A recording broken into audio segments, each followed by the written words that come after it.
নমস্কার, সবাই কেমন আছেন? হোলি শেষ হয়ে গেল, আমার জীবনে রঙের অভাব নেই। জোকস অ্যাপার্ট, হোলির দিনের বিকেলের ঘটনা। একটা তাল গাছ ভেঙে ছোট্ট পুকুর বরাবর শুয়ে আছে। ওর ওপর দিয়ে ছুটে আসতে না বেশ মজা লাগছিল। আর বাচ্চাগুলো হোলির দিন বিকেলেই আগুন জ্বালিয়ে আনন্দে মাতলো। আলু বেগুন পুড়ছিল ওরা, আমিও ওদের দলে। ওদের চিৎকারগুলো মিউট করতে একদম ইচ্ছে করলো না। এই সন্তু অর্থাৎ ফুকে মজা করে ডাকে সবাই। লকডাউনে তখন কলেজ ছুটি, সেই ছোট্ট বাচ্চাটা, কত স্মৃতি আছে এর সাথে। প্রতিদিন ওর মা ওকে দিয়ে যাবে, হাতের কাজ শেষ করে তবে গিয়ে নিতে আসবে। আর আমার পিস্তু তো দিদির ছেলে, পাকা বাচ্চা একটা। ওকে দেখে একটা বাচ্চা হাসছে, আমি বললাম যা গিয়ে কথা বল। সে বলছে কে নিয়ে, আমার কাছে সেটা কি বাচ্চা নেই? উফ, কি দুরন্ত।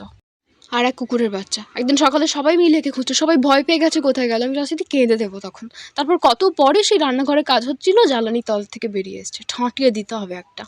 আর রইল বাকি চাঁদের আলো, ওকে আমি ভালোবাসি। এখানেই শেষ করছি আজকের বকবক। সবাই ভালো থাকবেন, আনন্দে